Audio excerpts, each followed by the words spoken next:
Story I call Driving to Tokyo.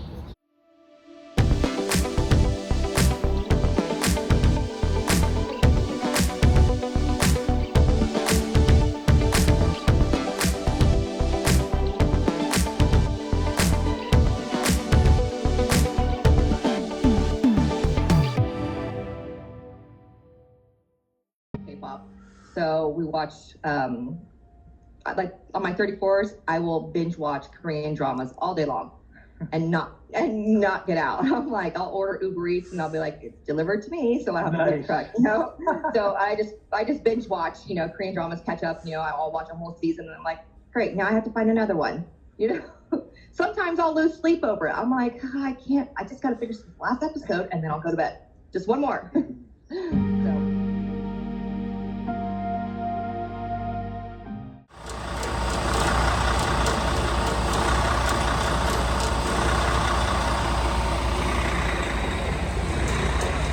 What's going on with this bus? What is this bus? It's going to Red Rock. Oh, Red Rocks for a concert? What do you guys sing? Turnpike Troubadours. No, I mean, I work here. Oh, Yeah. I'm sorry. But they're all seeing a fun show. I just moved to Seattle, so I live right here. I like just spontaneous stuff. Yeah, they're going to the show. We do I'm shuttles a to it. Lyft driver. I take people awesome. to Red Rocks. What's your name? Kevin. You look like a cool dude. Oh, thank you, brother. You look too cute. I'm like old cool dude. Oh my God, love it. You might just do a 30-second video. Of what? Of just you. What am I doing? What? Just tell me about you. Sure. Yeah. 30 seconds. 30 seconds. I just bumped into this dude. Who are you? My name's Kevin. He just ran into me while I'm sending some people up to Red Rocks because that's where I work. And that's what you do at day job? Oh yeah, it's my day job, man. We work at the concert venue. It's great. And who's playing tonight? Oh, see you, Thomas.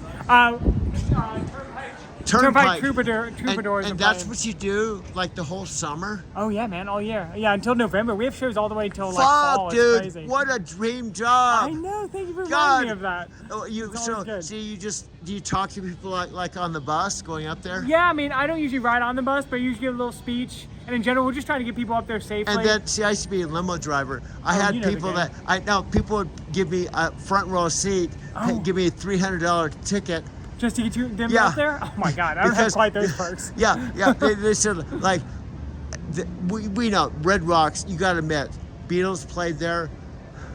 Everyone's played there. I mean, it's one of the That best Red venues Rocks in the world. and the man. whole planet is probably one of the best venues in the planet. And I this know is it. your job. I know it, dude. Okay, sorry. Thank you for that moment of What's your gratitude. name? My name's Kevin. Kevin. Thank you Yeah. for, buddy. I got you. appreciate you. I love you. Okay, Thank you so much. Take care. Okay. This is a snowy Denver, Mile High City, Saturday, April 20th edition of my Drive to Tokyo video this morning. You can see it's snowing. It just started last night. Believe it or not, in a few days, it's going to be sunny and springtime and all this snow will be gone. But for right now, I'm making this video just for you live at Starbucks at REI on the Platte River right here in Denver, Colorado. This is where I'm working today. Now, I could be in my loft, but I have a roommate. I normally would prefer to be in my place, but the good news about my videos, even though I'm at Starbucks right now, on REI on a snowy day, I can still take you to my loft because I have over 5,000 videos on this phone and videos on this laptop, and I can do all my editing right here at Starbucks. Out here, and there's a sidewalk here, and looks like there's some activity here, dude. I know. We just came from Starbucks over here. I came up to me. I thought at first he was going to ask me for money or something. And he comes up to me and he goes, "Hey, how long you been driving with Night?" All right, I messed up your video. I hit the button by mistake. Okay. Yeah. I don't know. I don't know what I'm supposed to do here. Sorry. Okay. Yeah, you're back. Okay. Yeah. So you met the guy. So what I'm saying is I'm busy doing my work, fueling in the middle of the night, 3 o'clock. This guy comes walking up, goes, "How long you been with Night?" I'm like, "Well, I've been, and then he said, "I actually been talking to a recruiter, and I was thinking about doing this." And then I just told him, "Well, it's coincidental. I have a channel just for people just like you who are, considering the possibility of what to do." So I gave him my little spiel why I like night, which was true, and he bought into it. He said, well, I'm going to go talk to my recruiter. And I said, you should just subscribe to my channel because you'll get a lot of value from the videos that I'm producing that will answer a lot of the questions you have right now. So he was and he got real excited, and he walked away, and he said, I'll definitely sign up on your channel. And that just happened just coincidentally. Then the other guy that was at the shipper that I started talking to about the channel, and he said, oh, I was actually thinking about driving a truck today. And then he literally, as he was leaving work, was signing up and being a subscriber on his smartphone as he was walking by, you know. And those were, I think, I think I might have met 3 new subscribers, and I was just out while I was working. I didn't wake up and go, okay, today I'm going to find 3 new subscribers. They just magically kind of start showing up. Yeah, that's the awesome part, because with YouTube and obviously our goal isn't to be like, hey, we just want to focus on and get things flowing, get the energy flowing, because there are women and men out there right now that are struggling, that don't know what to do, or they want to travel, or they're stuck financially, or they have a kid or something that needs some medical help or whatever, and they might not even think of trucking, which is like, it's right there. So I love the connection here, and I just wanted to jump in and say that, and appreciate you for coming on here today and just kind of chatting. Elsie, you want to take it back? Doug, you want to take it back? I just want to mention one thing about her being an introvert. I wanted to say that about trucking that I absolutely love. I actually have 2 sides, but I have a side of me that loves just meditating and being introspective. And this, I mentioned this to you, Mike, that this is the kind of job, because we get all our stuff through our app, that you could literally just about work and never talk to anyone other than just going in the truck stops and maybe buying some coffee or something. You can literally be in your own little world. You don't have to deal with other employees. You don't have to deal with customers. You just do your work. And so if someone's in a space where maybe they've gone through a hard times, or they've gone through a divorce, or they got some kind, I know before I started driving a truck, the way I process things, sometimes I like to just take a long road trip for my mental home from Whole Foods. I do this at least once a day. I say the same thing just in case you don't know. Whole Foods is on the west side of Union Station, facing the mountains.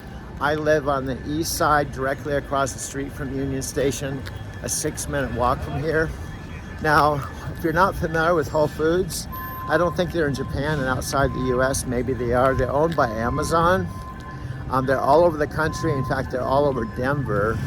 I come to this one because I park my car in the garage and come here, go back to my loft, and take a break or take a few hours off until I go to work, especially on a beautiful sunny day. I have walked here. I'm actually in swim trunks today. But I have walked here in the snow and the cold, whatever the weather conditions, because it's only a 6-minute walk, and then I walk home. Now, on this walk home, I want to talk about, well, first I've mentioned this a few times. On a sad note, my dad passed away 3 weeks ago. Roger, my brother-in-law, told me while I was at REI Starbucks about 7:47 in the morning, almost 8, that my dad had passed away.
So that was approximately almost a month ago.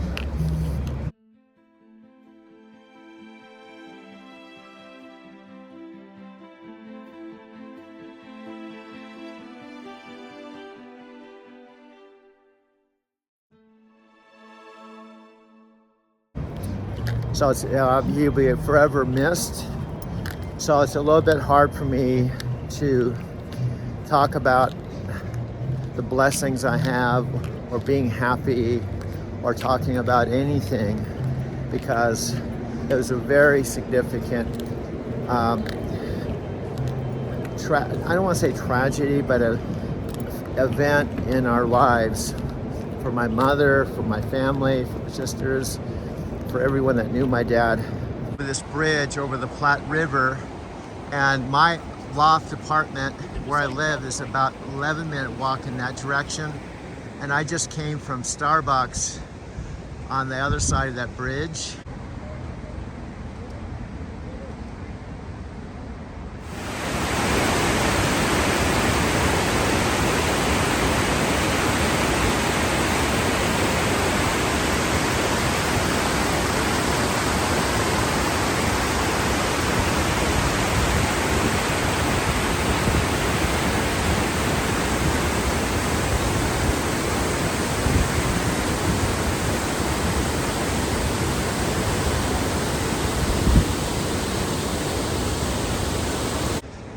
And I walk over this bridge frequently. You can see all the people out today running and biking, because it's about 7 o'clock in the evening and it's about 70 something degrees Fahrenheit. It's a beautiful springtime day. 28 minutes total time so far, or half an hour. Now back to one of my major points. I'm on the other side of the, wow, I'm looking at the other side of Smith Lake, and I can see my car, but there's hardly. Let me show you what I'm looking at.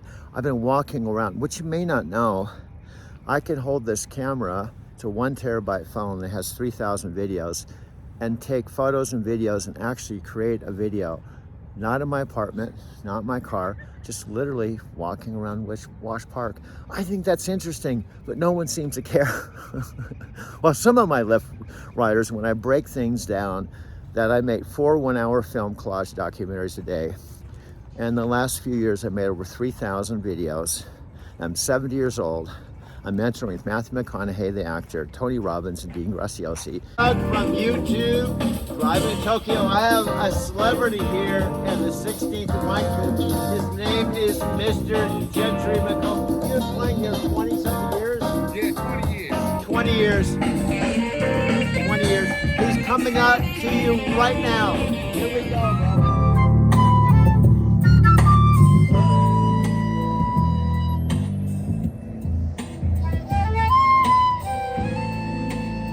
Give it on up, y'all. Gentry McComb Show. Check it out. Gentry, I tried to sneak up on you. How's it going, bro? There you go. What's going on? All right, thank you. You got something there? Yeah, something for you. Which me? one you want? You want this one? I'll take out. Bro, this is a gift to me? Yeah, This is so cool, bro. yeah. Mr. Gentry McComb gave me a picture. Yeah, that's it. The veteran Gentry McComb Show. I'll take this, bro. All right. I'm gonna put it on my channel, on Uh-huh. my videos. Oh, yeah. Yeah, because you're the main live, man. Gentry McComb, yeah. Unfortunately, I don't have copies to give to everybody. No, but you gave me one, bro. Yeah. Yeah. Gentry gave me this. Means the world, bro. Yeah. And I just spontaneously came out here, bro. Uh-huh. How you doing, my friend? I've been hanging in there. Well, we're all hanging in there, bro. We're all hanging in there.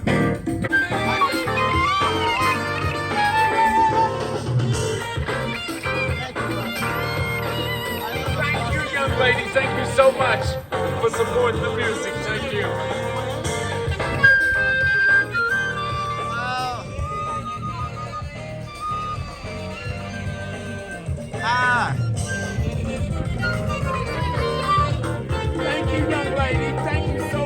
Thank you, my friend. Such a beautiful young girl.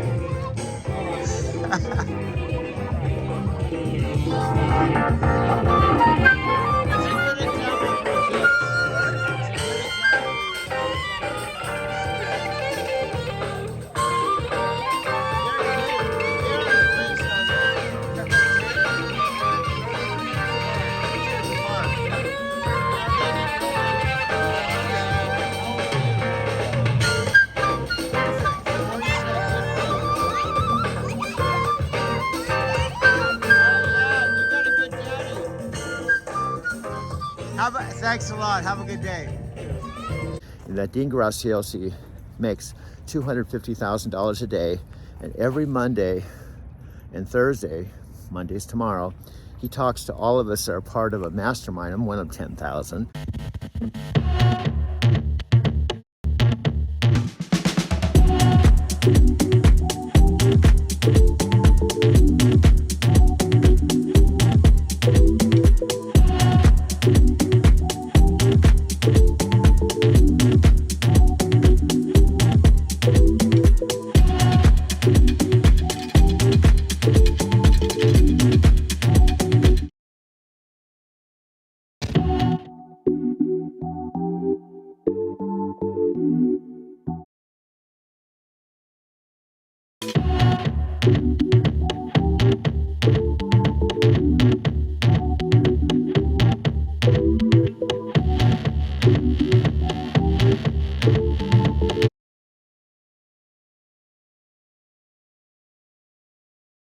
But I won 10,000 out of 2 million that showed up on my dad's 90th birthday for Matthew's Art of Living virtual event where he had 2 million people. This is all part of my backstory, but this part of my backstory is going way back. This is going back about 15 years or so. This was going back before I went out to California and Arizona and started my truck driving career. I left Denver with $250 to my name. I left everything behind, including all of the, and here's another really important point about this. When I was in the Barrister building, it's, lose track of time now, it's Sunday, and there's not a cloud in the sky, but here's what's happening. It could happen anytime, and I'm real sad about it, but I don't know. I'll talk to you as though you're a human being here, and if no one's here, no one's watching this, I'm just talking to myself. And this is a video journal, which that's probably what these videos are going to turn out to be. Matthew McConaughey, Dean Graziosi specifically talk about the value of journaling, and as it relates to what I'm doing now.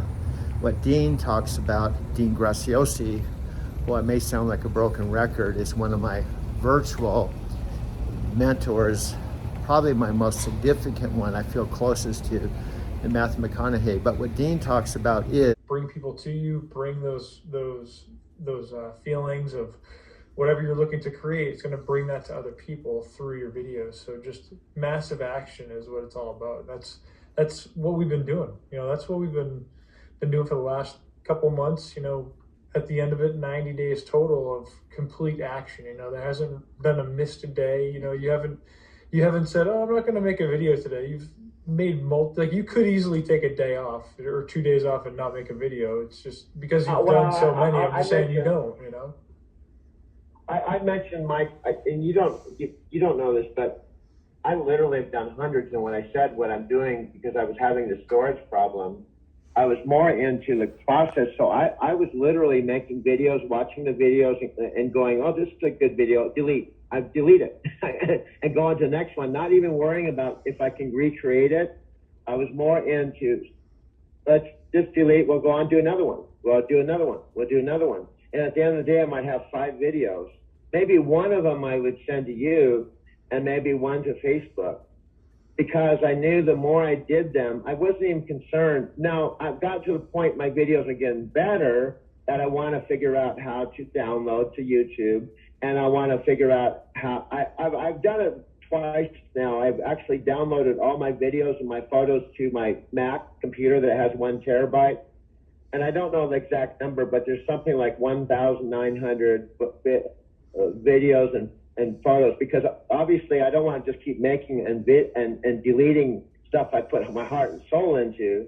But there were early videos I wasn't too concerned about it, because I would do it and I knew the photos and stuff was still there and I could remake it again. You understand what I'm saying? I wanted to develop the confidence that I can make videos, and I can make one right now, and I can make a second one that's not exactly like the one I just made, with a little variation, and to make another one.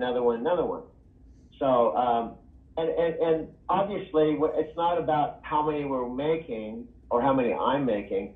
It's also about, bringing value, entertainment, coaching, and inspiration, and telling a story. So now what I'm starting to do, the Empower side, the Empower side. In fact, by the way, side comment, I just sent David Wood some of my videos. Yeah, I sent him. I said, I don't know if he's going to respond. He's kind of still, a whole backstory and stuff. But I sent him a video and said, hey, Dave, I just want to know that I'm thinking about you, had a huge impact on my life. And probably you've influenced my making this video a channel because, of our conversation that I had with you. I still remember that to this day. Just wanted to touch base with you. So I'm going to wait and see if he responds. It's a drive-through. Not all Starbucks is drive-through. And there's cars stacked up. And just think every one of these people are just coming here to get a latte or a coffee. And there's bumper-to-bumper traffic out there. And this is just a horrible time to drive. And this is one of the reasons why I don't want to drive this hour. But every minute I'm not driving, I'm losing revenue. I've got 98% on my electric car. And I'm about ready to turn on Matthew right now. Illusion. Right now.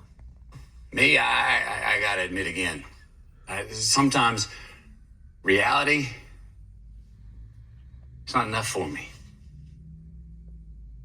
I feel like I need more than reality to get off to sometimes. I have unrealistic expectations of others and the world around me a lot of times. And when they don't live up to my expectations, I start chasing a false existence. All right? And before I know it, I start chasing a false utopia, one that doesn't even exist. And before I know it, I'm living on an illusion and I'm missing out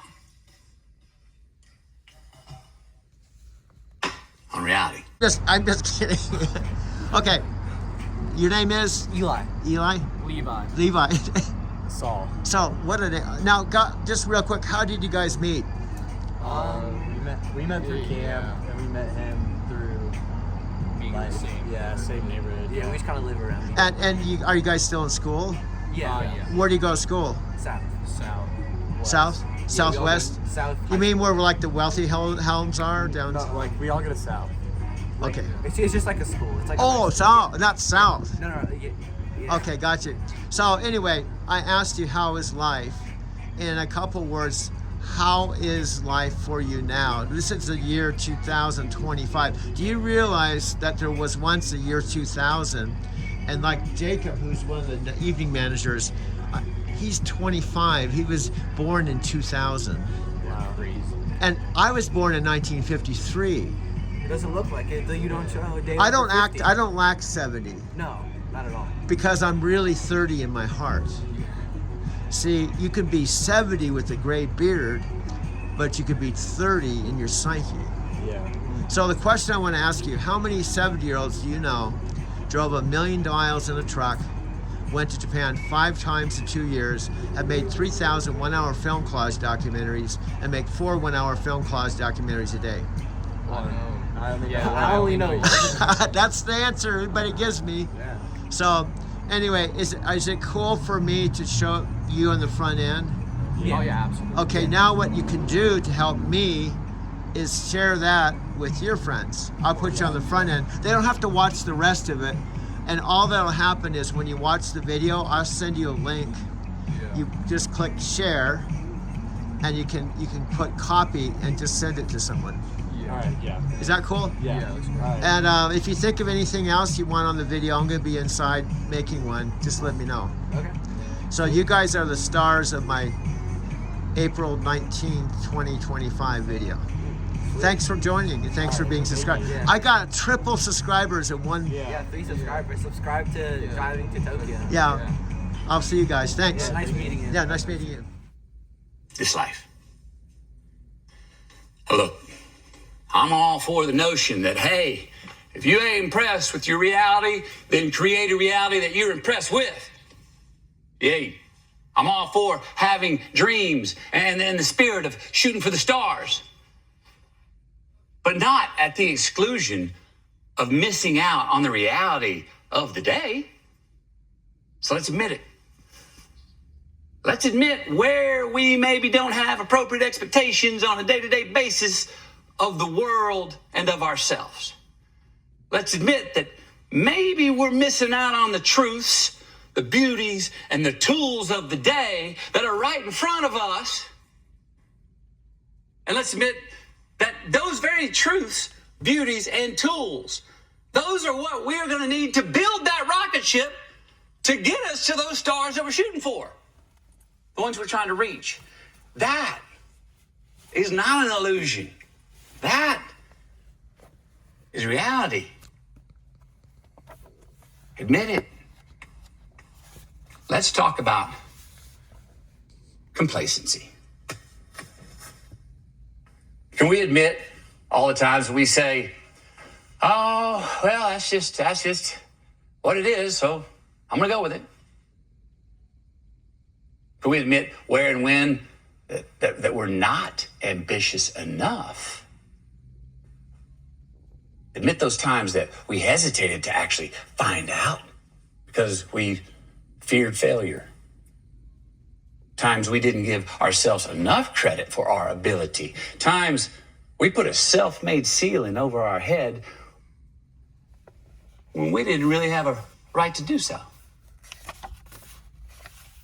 Can we admit when and where we blamed others for not getting the success that we wanted? Politicians, government, economy, banks, or boss.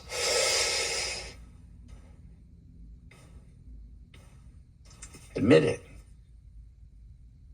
Our greatest strengths can also be our greatest weaknesses. This one just came to me like 6 months ago. I don't know why it took 52 and a half years to figure it out, but sure. You ever notice how your greatest assets and strengths can also be your greatest Achilles heel? All right, me. All right, one of my greatest strengths happens to be resilience.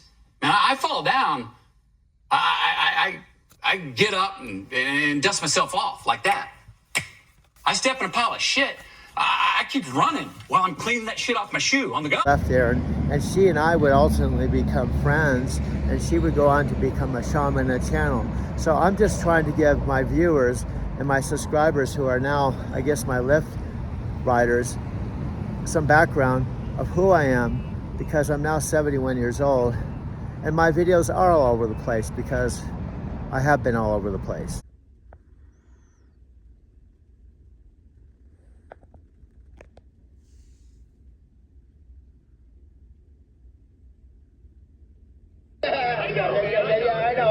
I know you remember too many people's names, but I remember. Yeah, he said. I made a CD with his name in it once. I said, if you're Doug Werma driving around listening to the sound of my voice in the truck. Absolutely. Yeah, that's what blew my mind. Go ahead, we're rolling. Who wants to start? You want me to go ahead? You do.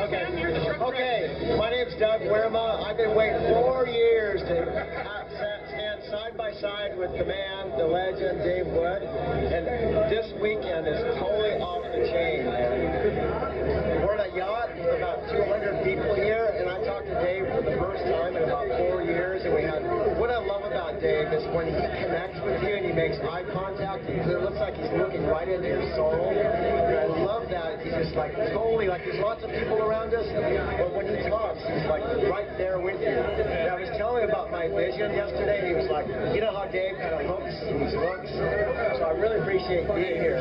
Yeah, so I'm gonna turn it over to you. Hey, well, real quick, let me get my arm down here so I focus that. This is Doug Wehrman, right? He said that. I've known him for 4 years. He actually came into joined a business with me back in 2000. It wasn't 4. It was 3.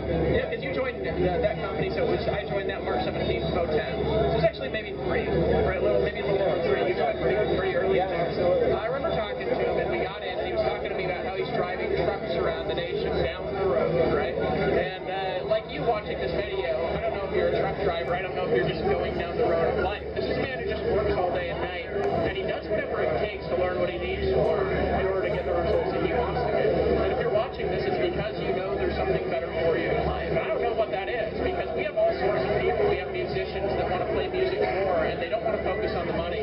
We have people that just need to spend more time with their family, and they want to replace their income at work because they're sick of being belittled by a boss that doesn't love them. We have people in this that are internet marketers, and they're just sick and fucking tired of your team's failing. You know who you are, right? And we have all sorts of different people. I don't know who you are. Whoever you are watching this video, and wherever you are in the world, if you want to make more money on the internet, join. Just do it. Because we are here for you. We aren't actors. We're real people, right? We're getting real results. And you can't rent a yacht like this without charging people like we did, without fucking making a lot of money. We know what we're doing. We know how to teach you. This guy's making a ton of money. You got started course on the internet, didn't you? Yeah. Right? You've done lots of things, but you made last year $250,000. Yeah, back $250,000, right? We got people all over here who are succeeding. And if you want success, that's all I've got to say. Whether you're a truck driver, whether you're doing something else, I love you, man. It's great to see you. Keep coming back. I love you. You got great energy. You got everything that it takes. You got everything that it takes. And listen, not only that, you can join another company. You can do whatever you want to do, right? There's a lot of stuff going on. There's a new deal, maybe 5 seconds after I say this, right? But the bottom line is when you work with people who are actually in the trenches, like David Wood doesn't have to do what he does if he didn't want to. But you can tell he's coming straight from the heart, and he knows you deserve it, and we know you deserve it, because you do. You know you deserve it as well. When you can actually have people that are down to earth, just real people just like that, Doug looking to learn and be the best he can be, stretching his vision because he knows he deserves it, that's the bottom line. Where else can you find that? There's not too many places you can find that except right here, right now. You're in the best place of your life that you need to be, and that's why you're watching this. So we'll see you on the other side. Because who knows, it might be an interesting Zoom call to have a Zoom call with David Wood, find out what he's doing now.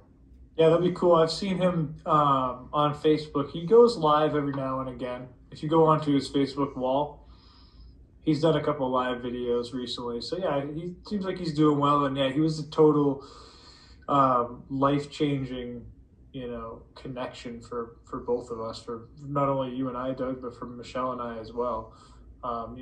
Unbelievable connections built through that business, and just through the products alone, it is really about mindset, no matter what you want to do. And that's really another part of the channel as well, is having that mindset, no matter what it is. Whether you got to drive for the next 10 hours, whether you've got to do this test or that test, or whatever the heck it may be for whatever you're doing, how do you handle that with your mindset? And that's what I think has helped us all here, Doug, me, Michelle, and others who are involved in that community be who we are today. And I don't think that we would be doing this if we weren't part of that company, Empower Network. So yeah, that's definitely part of the channel. It's part of your life, part of your story. And plus you can teach things that you learned through that. So you've got, so much value. I'm sorry for, what I'm saying is, I guess the thing about Dave that just amazes me is, and I can relate to his story, the fact that he's a normal guy that was literally in his van down to his last. Related to what I want to share is, he says, and I agree, most people often just live their life. They just live life. They get up in the morning, have their coffee, take the bus to work or drive to work, commute to work, go to work, come home, watch TV, day, my friend. Yeah. Very beautiful. I'll take this kind of weather anytime. You know it. They were saying earlier this week we really weren't supposed to have this nice of weather until come tomorrow. You know what I'm saying? And then and I'm told that it lasts until like Wednesday, and then We're gonna have a couple days of snow. Yeah, But what then- Thursday, Friday? Thursday, Yeah, Friday? and then we're gonna have about 2 weeks of real nice weather again. Oh yeah. But we're supposedly we're supposed to be up to 60 tomorrow. Yeah. You know, Yeah. In that, I love color. I love Denver. Yeah, 4 seasons, best 4-season climate. That I've lived in both Austin, Texas, and St. Petersburg, Florida. 9 years in St. Pete, 5 and a third year Austin. I don't know if you know, I'm talking to myself. I know. You're on. I just want you to know. Yeah, I know. I like talking to people, and some people are conscious of. I try to be Oh, respectful. you're fine. You're fine. In fact, I like it. In that, this right here. You mind if I include you? Oh yeah, go ahead. Yeah. This right here is exactly the majority of everything as to why I love it here. Yeah. You can't beat it. Yeah. I'm glad because I have a channel called Driving to Tokyo, and one of the things I'm a retired truck driver, C9 Transportation. I drove a million miles all over the U.S. No kidding. And I've lived in Japan. I've lived everywhere, but I lived here before I started driving a truck. I lived here 18 years, and I could go anywhere, and I've come back here. And one of the reasons I got a loft here for 50% off. Why? I'm curious. I mean, if you can't tell me, I can tell you. No, I want to pass it on to you because it's part of why I came back here. I drove a truck 13 years and loved it, and I live part-time in Tokyo, and I'm 70. I'm a young 70. But a buddy of mine, who was one of my cab driving friends, kept telling me, dude, you can have a better life. You could get a loft in a Mercantile Square loft. He knew the owners. And he was the first tenant to move in this loft, 1996, but I kept turning him down. I knew about Denver, I liked it, but I thought I was gonna retire like when I was 75. Yeah. And what happened is you know how things happen for a reason? Yep. I finally got to the point, circumstances kind of forced me to do this, to make a change. Yeah. But here, I'll answer your question. This whole building and the sister building, not all the units have a discount, but you have to come in under 42,000 and it has to be available. So here's what happened with me. I was actually physically sleeping in my car because I had Social Security. I couldn't afford to have an apartment. And then I started driving for Lyft, so I had the extra money. Yeah. And then this apartment that I have opened up in August after I was here about a few months. Anyway, long story short, I almost didn't apply, but I thought, what the heck, I'll apply. I put my application on Friday with my taxes, all the stuff you had to turn in. Yeah. And on Monday, I qualified. Oh wow. And it's a 50% discount. Because of this area, all the places are real expensive. Yeah. But here's the real cool thing. I save about $800 a month on rent. I still pay $1,100, so it's still $1,100. Yeah. But what damn. But You're down here to Mercantile Lofts. Yeah, that's what I'm saying. I'm right across the street. Yeah. But here's the second real cool thing. They said after I'm in the loft, which I have, and I fulfill my first year lease, the second year lease, there's no income restrictions. So there's a double benefit. It means I get $800 off. But then with my Lyft business, if I want to make more than the 42, let's say 50 or 60, it's a blessing. It's a blessing. Wow. So wow. What I'm saying is, I'm not saying this to brag or boast. I'm just saying I'm so fortunate. It's good to have gratitude and humility. Yeah. And count your blessings. Oh yeah. Because going from sleeping in my car, yeah, to having a place, and having those two benefits is awesome. Yeah. So I like to pass it on. There's a lot of people that were one step from being homeless and needed to turn their life around. And so it's now frankly, there's not always lofts.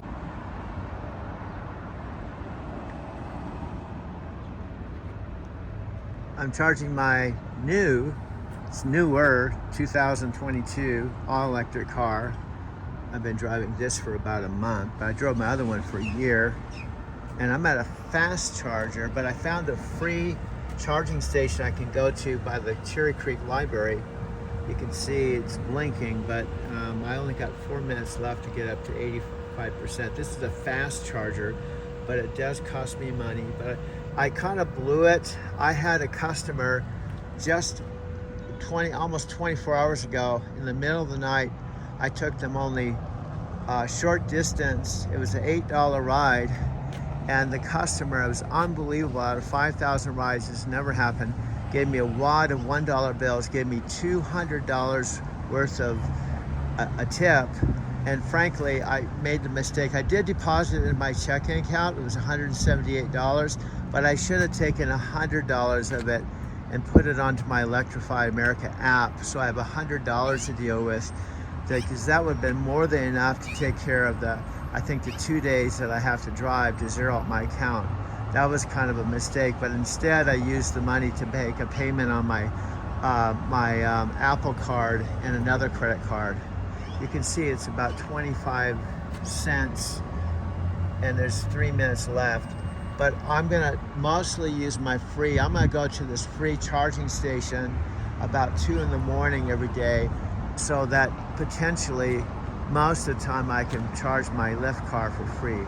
That's one of the major concerns. See, I can have this car, which is $400 a week, and I can zero out, if I do it correctly, make $150 a day, 3 days in a row, Monday, Tuesday, Wednesday, and then I have profit Thursday, Friday, Saturday, and Sunday. If I make $150 a day, Thursday, Friday, Saturday, and Sunday, after I pay my $400 or $1,600 a month rental, I can still make $600 a week, which is about $2,400 a month, which would be absolutely what I need to turn things around. Because before we know it, it's August, September, October, I'm gonna be into the winter months again. So I still need to really, really focus, because I have my car, I have this phone, I have my Lyft business and app, but the most important thing that I have, see, I can have this car, I can have this phone, I can have my app, but if I don't have electricity charged on my battery, if I only have 15% battery, I can only drive 30 miles, and it's Tuesday, and I still owe $300 on this car.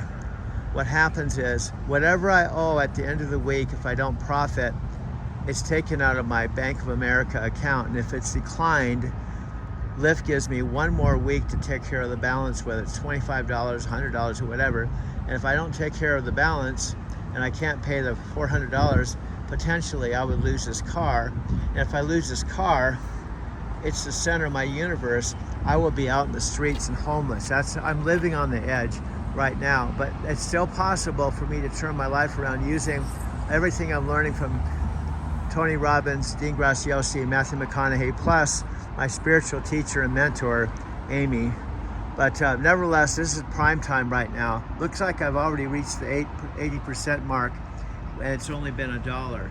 So I will still probably use this charger, but probably use the free charger most of the time. So I'm gonna go ahead and shut this off, and this is only $1 right now.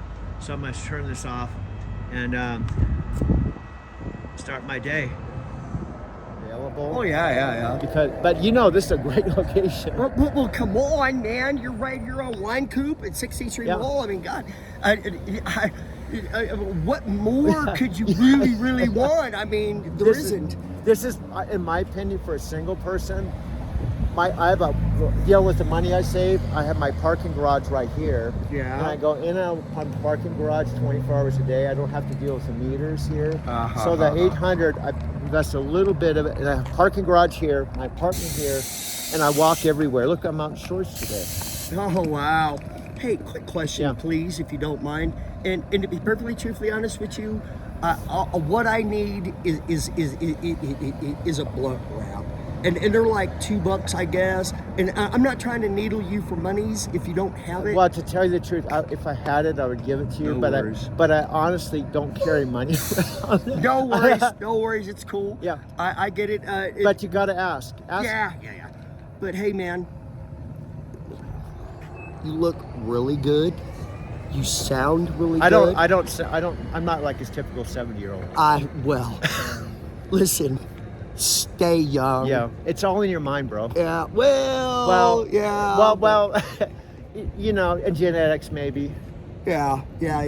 But I'm glad I met you this morning. Yeah, thank you, bro. What's your name? My name's Eric. Eric. Thanks for being on video too. Most people are afraid to be on video. And your name is? Doug. Doug. Yeah. Thank you, brother. Have a good day. Okay. You do the same. So I didn't mean to cut into my video time, but as an example, I walk around talking to myself on camera, and I'm extra cautious about not filming other people, because when I'm talking to myself on camera, people automatically assume I'm videotaping them, because I can face the camera at me or out at others. Like I'll show you. I'll turn the camera around. I had what I considered my video studio, and I was telling people I'm making movies or videos, and there was a point I was actually driving a limo back and forth to the Hyatt and at the tech center by day, and at night I was going to the library and getting DVDs and videos, and I set up my Barrister Building studio as like a video recording studio, and I was making what I called back then, now taking consideration this was 15 years ago, I made video collages passionately for 6 years while I was living here. 6 years. And this was before iPhones. This is before what all the technology I have today with the internet. This was when we had those VHS tapes, we had clunky CD, DVD burners, and I was passionate about it. All my time outside of driving a limo prior to washing dishes at Taki's restaurant, my passion, now take consideration, this was years ago, was making what I called back then video collages. In fact, some of my current friends that I have, like my friend Chikako, who's in Japan, has been to the Barrister Building and seen my collages. My friend Pat Pendleton, who I have photos with, because I recently, a few years ago, it's been 2 years, I had a load from Phoenix to Buffalo, and I had pictures of Pat. Pat knew me then. She's been to the Barrister Building, so is Chikako. And I was passionate about making video collages. Again, this was from about 2005 to 2009 when I left. So when I left all my DVDs, all my recording equipment, I left all my books, I left everything behind, including making videos and video collages. And I went to California, very important point. I started driving a truck. And I more or less stopped my video collage making. I did, however, have just a Doug Wierma YouTube channel, and I was just randomly posting videos on. In fact, I have some of my best Japan videos as far as content on my Doug Wierma channel. And I'm coming up to my loft in just a couple blocks. So my whole point with this video is my story driving to Tokyo has a lot to it, and it actually, I would say, it might sound really funny, but my driving to Tokyo channel even goes as far back as when I met Sylvia on the spring of 1998. I went to Japan I went to Brazil not once but twice. My trips to Brazil were actually the genesis of driving to Tokyo, because Sylvia and I videotaped all of our time together when we were together. I went December 1998 after meeting in the spring of 98, and I went, it looks like it's gonna start drying up, and I should be able to start driving a little bit later today.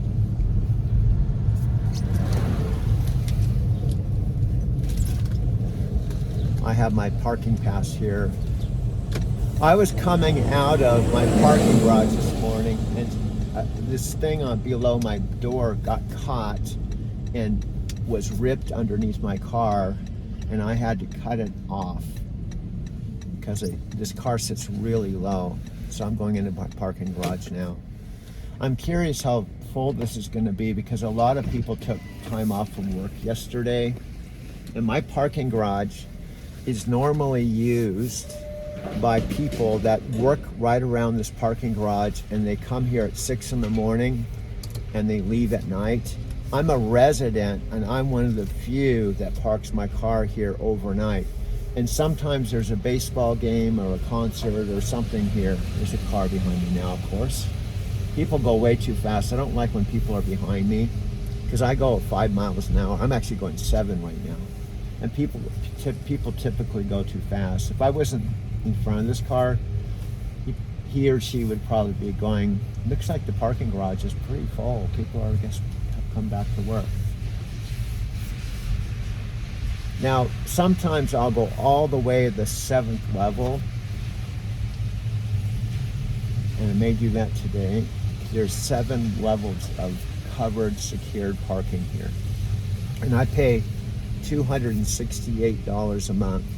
Now, I wanted to point out, well, the whole time I lived in Denver before, I rented, and a big chunk of that, I didn't even have a car, and then it got to the point I did have a taxi, and then I got to the point I was driving a car for Centennial Limousine. And the point is, I did have a car, but that was furnished to me after I drove a cab by my limo company, Centennial. In other words, they paid for the car, the insurance, and everything. I had to put my own gas in it, and they paid me for each trip. But I had to park my car outside. So the whole time I lived in Denver before, 18 winters, I had to, in the wintertime, if I had a car, I had to scrape off the snow. And now this guy keeps following me, so I had no idea. There was open parking spaces. I was hoping they'd park at one of them. I've been parking in this garage for almost, well, a year and 7 months. Okay, I'm at one of the higher levels, and there's a whole bunch of parking spaces. I always back in because I can just pull straight out. If I don't back in, I have to back out into the flow of the cars coming in. So I just back in. You can tell the people that park here often because they all back in like I do. Now, what I do with my videos, which I'm doing now, I'll talk, but I may not use this. Or I talk, I record, and then I edit. I can take a 5-minute talk. This has been 7 minutes, and I can talk about stuff, and then I cut to things. In other words, I can talk about anything. Japan, truck driving, part of my backstory, my parking, my loft, you know, what's going on now. And I can, now this is all wide open. This is the 6th level. It's all wide open. And my dad was celebrating his 90th birthday, April 24th, 2023.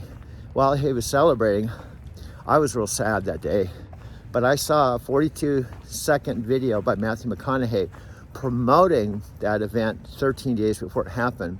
And because I saw that video and I attended the event, which was 6 hours, in a TikTok world, that's eternity, that's how I got connected to Tony Robbins, Dean Graziosi, Matthew McConaughey, and became one of their mastermind dudes. Now, another point is, while I was visiting my dad and my mom June 5th, on the next day, Monday, I actually was in the den and I recorded some of a real live Dean Graziosi mastermind call. You could see the furniture in the background. And I did that the day after spending the Sunday with my mom and dad walking around Arizona City. And that would turn out to be the last time I saw my dad alive, June 5th and June 6th, before I circled back and drove 900 miles back home. And that was, got back here June 7th. Now it's March 31st, end of March, and soon to be April. But I'm gonna turn the camera around so you can see the lake that I just walked around after leaving my car. And it's gonna be like this a couple more days, and then we'll have some cooler weather, and then I'll go back up to be warmer again. It won't start getting really warm for about another month or so, and then as we go into May, that's my favorite time of year. May, June, July, all the trees that are bare now will have leaves, and we're gonna start getting into more summer weather. Now, back to my parents. I just talked to my mother today. I'm bringing up my parents because my dad, sadly, regretfully, although it wasn't a sudden thing, we all knew, and he knew, he was literally dying for about 10 months in Arizona City, Arizona, where my parents' fourth and final house they bought, and where I actually called home in Arizona City once driving a truck. My dad died in his living room, not a hospital or a rest home, but at home where he wanted to die, in a hospital bed in his living room. And he passed away about 17 days ago. On Sunday, March 17th, my brother-in-law Roger called me about 8 o'clock in the morning, said my dad had passed away about a half an hour before that. My mom, prior to my father passing away, about 8 days before he passed away, was emailing myself and my two sisters, giving us updates. My mom pretty much was by his side and said that the last 8 days he couldn't talk, he couldn't open his eyes, and they were giving him morphine for the pain, and he was shutting down basically. He knew he was dying, and I guess he could hear, because when my mom was talking to him, he could squeeze my mom's hand to acknowledge to her that he was listening. You could hear everything she was saying. And there was a call I made prior to my dad dying. I talked to my mom, and she put the phone up to my dad's ear, and I was able, from Denver, I know I wasn't there, but tell him I love him and I'm sorry that I couldn't be there. And that was only a few days before he passed away. My dad and I and my mom, a very important point related to my driving to Tokyo story that I'd like to say that's very, very important is the last 15 years of my dad's life. When I left here January 2009, after living here where I'm shooting this video, I lived right here in Denver, Colorado from age 37 to 55, about 18 years. And when I was 37, my dad was 57, almost 60, and my dad had been retired since about 50. So when I moved here, my dad had been retired approximately 7 years. And I'm bringing this up because the whole time I lived here in Denver, my mom and dad would take trips, three-month trips with their fifth wheel, because my dad got into painting after he retired from the San Diego PD and became an artist, and he painted for his whole entire retirement years, which is approximately 40 years, 4 decades he was able to retire. And during that time, my mom and dad built 2 more houses, actually technically 3. The second house they built in San Diego was going to be the retirement home, and they built that by San Diego State College where my sister was working, and that was in San Diego, not Big Bear. And my dad was still on the San Diego PD. Now that particular house, I used to visit my parents when I was married, but that was their second home. And what happened is my sister Kathy took them up to a place called Big Bear City, California, which is about a 3-hour drive up in the mountains. It's a ski resort area. And they fell in love with that area, and they bought a piece of property, and they built a third home. And when I mean build, my mom did the blueprints, the electrical, the plumbing, the framing. My mom and dad built the house. They didn't contract it out. And that was their third house, and it was in Big Bear. That was a house also my wife and I, Sharon, and I used to visit them. It was about a 3-hour drive from Encinitas. And I was married 5 years. I was married October 18th, 1981 in Encinitas, California at the Self-Realization Fellowship Church. And my mom and my dad and Sharon were quite close. and we would visit my folks up in Big Bear. Then finally, they built their fourth and final home, and that home in Big Bear they would end up living in 30 years, 3 decades. And that was the house that when I left here January 2009 with a one-way train ticket to Southern California, I would ultimately, for about, at least it was 3 years, would come home for my 4 days of home time to that house. I had 4 days of home time, and my dad, when I was 55, was 75.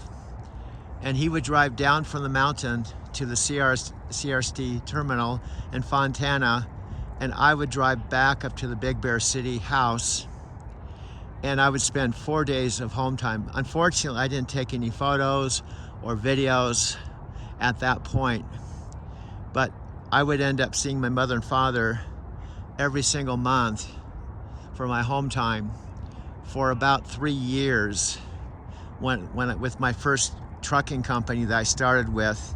And then before I made the big transition to Phoenix and joining Knight Transportation, I continued with CRT, which is a team company. I've told my Lyft riders this story.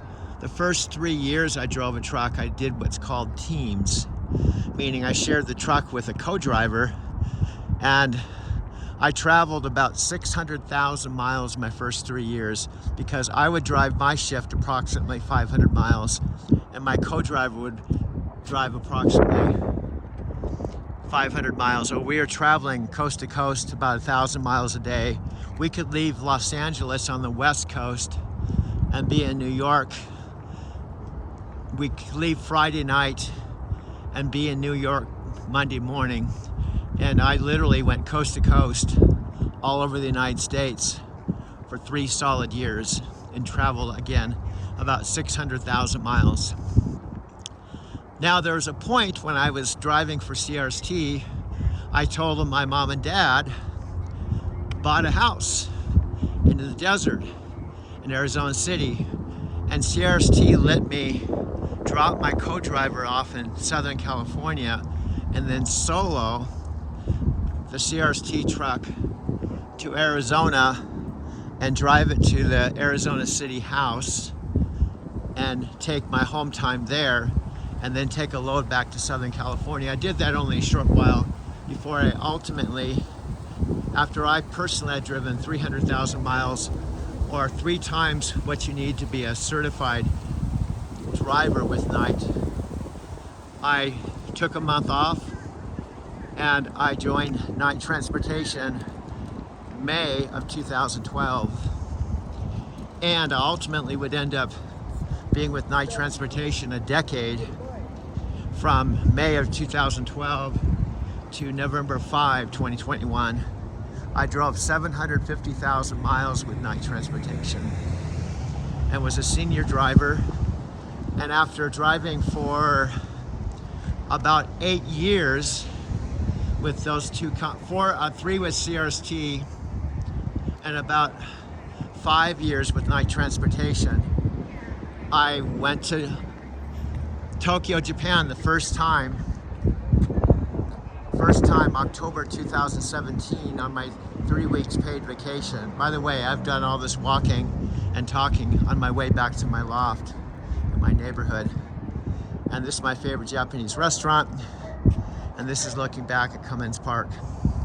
Now, ultimately, the first time I went to Japan, I drove my Lexus ES350 to Los Angeles and parked it for 18 days and went to Tokyo the first time.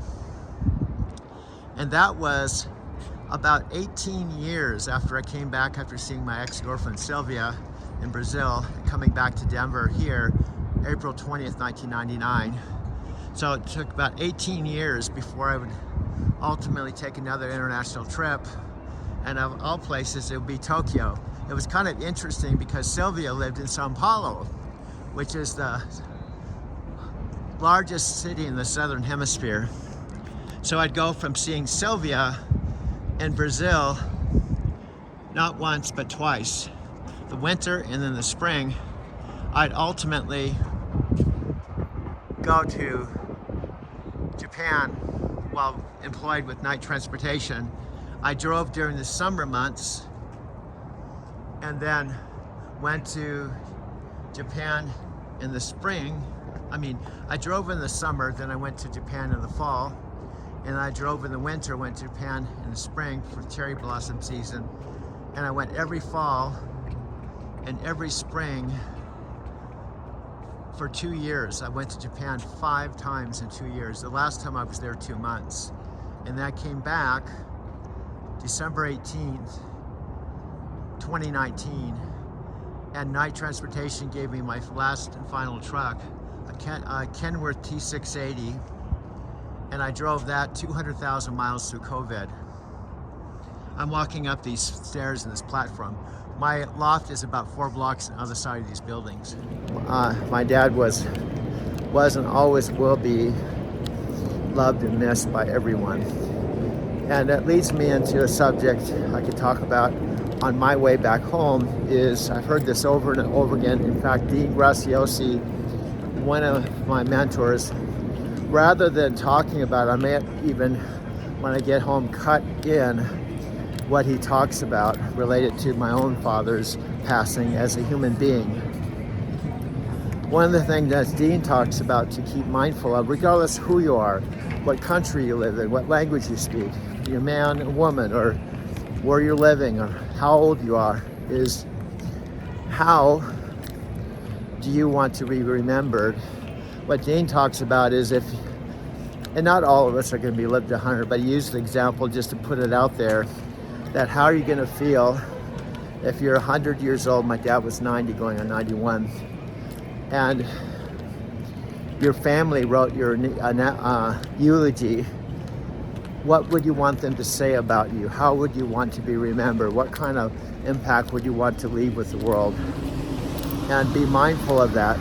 Now, my dad was highly unusual, and on that note, I want to talk about something that was shared with me by my mom. This really speaks to my heart because I witnessed it. My dad, prior to this last year where he was really battling and living his last few months of his life, when I was still driving for night transportation and still calling Arizona City home, my dad had a surgery that had been scheduled out. He knew it was coming. It wasn't supposed to be a life-threatening surgery. It was just something, I think he had to have a surgery related to blood clots that he had. And I was driving home from Southern California, and on my home time, I planned my home time so I could take my mom to the hospital the next day after my dad spent the night in the hospital. And while I was driving home, it's about a 7-hour drive. That's my friend Gentry playing on the corner. My mom called and left a message. Dad's surgery went fine. She was upbeat. She was like, everything's cool. And then it was a 7-hour drive. A couple hours later, she called and left a message and was crying and said something went wrong. And the doctor said he has to be rushed into emergency surgery. And the doctor, I believe, told my mom that he may not survive. So it went being, everything was fine, so he may not survive. And, you know, Matt, put yourself in my dad's position. He was like, okay, everything's fine. And then being rushed into surgery, not knowing if you're even gonna come out of surgery alive or okay. I'll do this again. Galas, and Luca, go get your sister. Go protect your sister. Make sure she doesn't fall in the fountain. You can tell we're live here, right? What is success? Is it getting dressed up and doing fancy stuff? If it is, amazing. Is it getting your own house, your own separate, a new house, a vacation house? Is it flying on private planes or buying a private plane? Is it just living into your full potential, knowing you're doing what God meant you to do or the universe meant you to do? Is it just being able to mark your calendar up exactly the way you want it because you're in control of your time? I know I'm listing stuff that we've already talked about and already done, But sometimes we just gotta re-anchor it in because life gets harder. The harder life gets, the more we have to know what our damn compelling future is. The reason what success looks like for us, and we gotta sell it to ourselves every day. The biggest sales job we have to do on the planet is us. And the reason I'm probably talking about this today is because the kids had it. I just got this crazy head cold I had over the weekend, and I was dizzy and my nose running and coughing and couldn't breathe. And do you ever notice, and I'm not complaining in any way, do you ever notice when you're sick though, everything seems heavier? And I'm like, why do I work so hard? Why do I push so hard? Why do I do whatever it takes to be there? And it's like, because I know the definition of success to me. I know why I do it, and I fight for it, and I fall in love with it. And because you fight, apple pate? Okay. What do you got there, kiddo? Come on up. Come sit next to me. Come on, can you say hi to everybody? I hope you're hi. This is Vida, my little one, who's 17 months old. That is one of my big reasons why, and the definition for success. I want to be able to always create my own calendar, my own time for these little guys. Anyway, I digress, but I'm going to challenge you this week. This will be short and sweet today. I want to challenge you this week. What does success mean to you? Let's reevaluate, because if you anchor in what success means to you with detail, fuzzy targets don't get hit. Write it down. What does it look like? You get to be the woman you were meant to be, the man you're meant to be. That's high level, but what does that look like? Are you speaking your own voice? Are you living with confidence? You don't have to be quiet anymore. You're not playing small anymore. You're not apologizing anymore. You don't hold back anymore. You want to have some more money to do certain things. You want to retire your parents. You want your wife to stop working. Or you want to stop your husband. Or you want to stop yourself from in the job that's killing you. I don't know what it is, but get disturbed with it. Write it down. And then define what success is in detail so you can put your finger on it. And then use Gigi and start using the AI in another way, in a whole next level, to get your course, your mastermind, your workshop, your coaching program dialed in. Name it, price it, put yourself out there. Stop playing small. Let's do it. This is the year we're doing it. This is the next 12-month run we're doing it for you. When you see what we're releasing for you guys, it will be ready for release. I would bet to say we're hoping for April 15th. I bet it's going to be May 1st. Just some amazing stuff coming to you. There's nothing you need to do. You're already a part of Mastermind if you're here. When you see this, you'll realize there's certain things that used to take 6 months that went down to 6 weeks that now we can do in 6 hours. This is technology that's changing the game forever.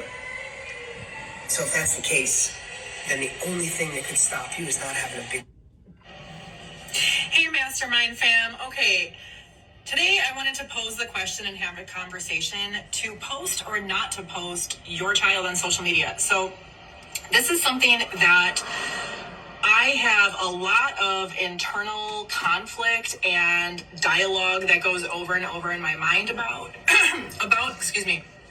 And so I thought I would just have a heart-to-heart with you because I feel like you are my people and this is a like-minded community of people who are interested in personal development and being the best version of ourselves, and, you know, people who are very conscious. So to me, it's like an endless road trip. So if you're in a space, if you find yourself on this channel and you feel like you want to work, but you just kind of want to be in your own little world. You want a chance to kind of heal your heart or process or just be alone for a while.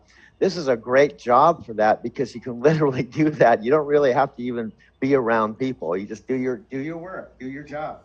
Yeah, I'm similar. I like to be in my own little world too. I'd also know that, communication and people is huge too. So, I'm a good mix of introvert, extrovert, most leaning towards the introvert side on most times, however, can also be extroverted. So I think that's cool. I also think, a lot of our truckers are on the road and we don't talk to anybody all day. And I always smile at people when I get into a truck stop or the stripper. I'm nice. Now in the truck, when I'm driving, I could be cussing at all these drivers, but when I meet people on the road, I'm smiling. I say hi to them because, you don't know when the last time someone smiled and said hello to them. So that's what I do. And I talk to anybody. Anybody comes up to me, I just talk to them. And I could be stuck there for an hour or two. I'm like, I gotta go, I got a load to take. And they're like, oh, okay. And I'm like, so I just talk to everybody. And they're like, oh, they're just flirting with me. I'm like, no, it's nice to actually physically chat with a person since we are in the truck. We sleep in the truck. I mean, I don't get out at night once I shut down. close my windows. That's it. I don't get out of the truck because, well, it's unsafe for a woman to be wandering around at truck stop at night. So I stay in the truck, and then the next morning I'm up and I leave. So it's nice just to talk to somebody. I always talk to everybody. Whenever anybody comes up to me and talks to me, I talk to them. Yeah, you never know who you're gonna meet, and that's the awesome part of it. Sometimes we'll meet strangers. Like, I know Elsie doesn't know a bunch about my story, but my wife and I travel. We're on the road a lot too. And to your point, you go to a truck stop. We used to travel with a travel trailer, and we would stay at truck stops. And I remember my first time traveling. You kind of get a little scared. Like, is there anything that you can tap into on that with like how you overcame that, like the thought of being alone at a truck stop as a female, or what was that like for you? Well, I think it's all about like how you present yourself. Like, I always walk up with my head high, and I'm always scanning. I always check all of my surroundings at all times. A lot of people will strap their doors. I don't do that because it's unsafe. I find what there's a fire. What is that? Sorry to interrupt you, but what is? I've never heard about that. To strap your doors, you hook your seatbelt through and you click it on your seatbelt, so it locks doors. You can get out. But the thing is with that, I think it's personally for me, I wouldn't do it because if there's a fire, I can't get out quick enough. Right. I'm like, oh, I'm okay, So I'm always scanning my surroundings. You have to be aware of your surroundings. So I lock my doors, when I shut down at night, I shut down. And I'm always in a lit area, like a truck stop or a rest area. I mean, for Knight's policy, we're not on the ramps. We don't sit duck. It's called sitting duck. We actually stop, or I go to my yards. We have a ton of yards that I go to. So that's where I park. And I've always felt safe. I've never had a huge problem. So I know a lot of other women say they have problems, but it's all on how you carry yourself and your confidence and, being aware of your surroundings out here. Right on. As simple as it can be. I love that part because that's how I mean, Doug, I'm sure you could probably tap in on that too. Like when you first got started, was there like some kind of weirdness for you, like stopping at a truck stop and doing things like that? I think the thing, maybe Elsie would be able to relate to this too. It wasn't so much safety because I've traveled all over the world, ran on money in Morocco and hitchhiked all over the United States, and so it wasn't that. But it's coming into this culture. It's kind of like a biker culture, almost like Harley Davidson culture. You're coming into this culture, and when you're brand new, when you're backing up and the things you're doing, it's obvious to the rest of the truck drivers sometimes that you're new.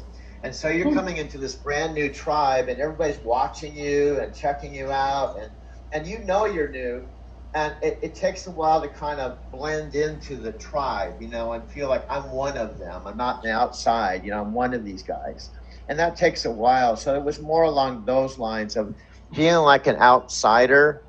Every time I went to a truck stop or a consignee or a shipper, when all these experienced people, you could tell they knew exactly what was going on, but I was new. I didn't know what was going on. So that was part of it for me, just getting comfortable with being a truck driver and being in that environment.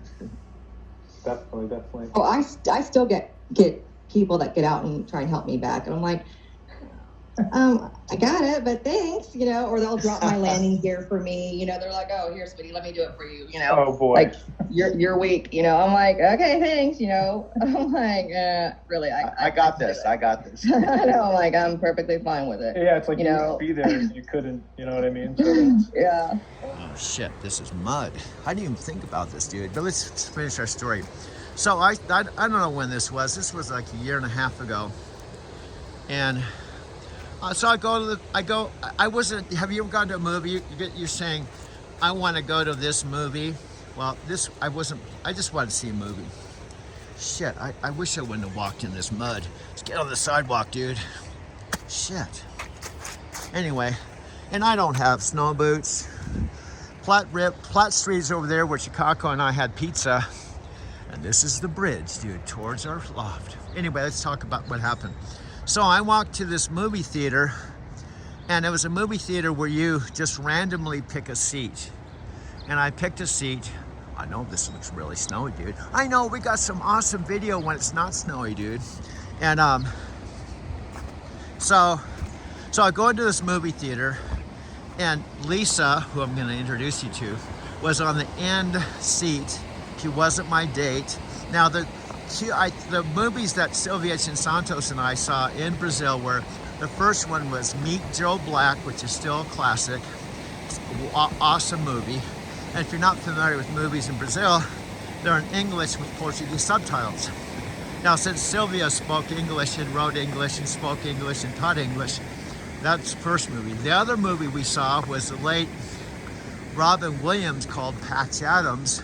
And the last video I think we saw was Patch Adams and What Dreams Are Made Of. I think those were the 3 movies we saw in Brazil, dude. So, anyway, back to Lisa. So, I watched this movie and was leaving the theater, and I thought I felt some energy walking by this woman on the end. It was weird. So, have you ever left a movie theater and everybody leaves and you just leave? Well, I went into the waiting area, and as it turned out, you know, dude, it doesn't even feel cold here. I know it's snowy, but it's not cold. Anyway, so what happened is I went out to this waiting area, and Lisa, who was around 40 something, and I'm like a 70-year-old dude, she came out and she said, I was hoping you were out here. I said, oh, what do you mean? She said, when you walked by and asked me to excuse me, I felt your energy. I thought, really? She said to me in so many words, I know you're an old dude, but I just thought you seemed like a cool dude. So we ended up walking back to my loft. That's why I want to keep my loft, because I like my loft. Yeah. And we ended up talking like 4 or 5 hours, and I found out she actually had a cat named Mojo. Well, here's where I'm leading up to. There's joggers right here, dude. They got shorts on, man. I know they're jogging in the snow. Anyway, here, long story short, we are never intimate, but we became boyfriend, girlfriend, kind of dating. And I took care of her cat. And then one day she sent me a text that said, how dare you say I'm not a good woman and a good mother. I've been taking care of Mojo for 16 years, and then she just disappeared. To tell you the truth, this is where dogs run around, dude. I know it's normally grass here, but anyway, so frankly, I wasn't the least bit heartbroken, because I wasn't real. There's a difference between being a boyfriend, girlfriend, and being in love, or loving someone and being in love. So it didn't happen. She was the close call, but it never happened. So what does this have to do with today, dude? Well, fast forward, I don't know how long. I've had my loft alone. I like living alone. I drove a truck alone. I came home to my Arizona City alone. Now, Chicago lived in my house as a roommate and friend for 2 years, but the difference was she was on the opposite side of the 3-bedroom, 2-bath house with her own guest room and bathroom. I had my master bedroom, and then I was only home 4 days out of the month, and we weren't boyfriend, girlfriend, so that was a whole different situation. Plus, we had more space, and it was Chicago, and I had 3 reference points. I met her here in Denver in my taxi. We were best friends for 5 years. She disappeared for 4 years. And then she reappeared here in Denver. We had pizza at Platt Street, got reconnected. And then that's when I told her I had a house in Arizona City. I had a house in Arizona City, and I was never there, and she could come and live in my guest room to heal a broken heart because she was going through a divorce and da-da-da. Well, she ended up living there for 2 years, met my mother and father, but then she went back to Japan. So we had those 3 reference points. And she was one of the reasons I went to Japan 18 years after I went to Brazil. So, Lisa. Now, Lisa came back into my life again. Now, she's actually in my apartment. My life is weirder than weird. I moved my bedroom, my bed specifically, out into the living room, not to have a roommate, but to turn my bedroom into a video editing studio and make better use of my loft, dude. And Lisa reappeared. This time wasn't romantic at all. She just said, can I stay at your place? I said, it has to be temporary. if you pay half my rent was $1,100. And so my rent was already 50% off. So I thought, okay, I'll put you up, but I have my bed in a living room. I make my videos. I'll work around your schedule. She coincidentally got a job across the street. So just last month, she became my temporary roommate. Now, frankly, everything has trade-offs. I found now having a roommate, I can't just get up in the early morning when she was up pretty late last night. She talks to her cat all the time, which isn't a big deal. And she's probably there now. I'm not sure she's working today, dude. I don't know. If she's working, we'd have our place to herself. But I don't even know if she's working today. But here's the bottom line. The bottom line of all bottom lines. Here's my Japanese restaurant. I really screwed up. And I'm really, really, really, really, really bummed out. Because on Wednesday, after midnight, I got an $800 deposit. Instead of doing what I've done the last 3 months, going to the ATM machine, withdrawing $800 cash, which is $800 of the $1,100 of my rent, I didn't withdraw the money. Guess what happened? The next day, I got a auto payment for $368 coming out of my account, which reduced my $800 to $400. And now I can't undo it. The only thing I can possibly do, because it's with an organization called Debt Relief, and they've been really cool. I got in a jam before a few months ago, and I said, man, I'm late on my rent. Can I adjust my payments with you? Here's what they did. They could probably do it now. They said, we'll send back the $638 in your account and immediately credit your checking account so you have $600 to work with. On top of that, we'll adjust your payments. See, I was paying about $180 every 2 weeks, or about $300 a month instead of $2,000 or something on credit cards. They're debt relief negotiation company. Anyway, I'm hoping and praying when I call them they can do that again. And then Lisa technically owes me about $600. 100 from last month and 500 this month. So I'm hoping to save my apartment is the bottom line. Otherwise, it's just gonna be a major, and all because I didn't withdraw the $800 on Wednesday. It sucks.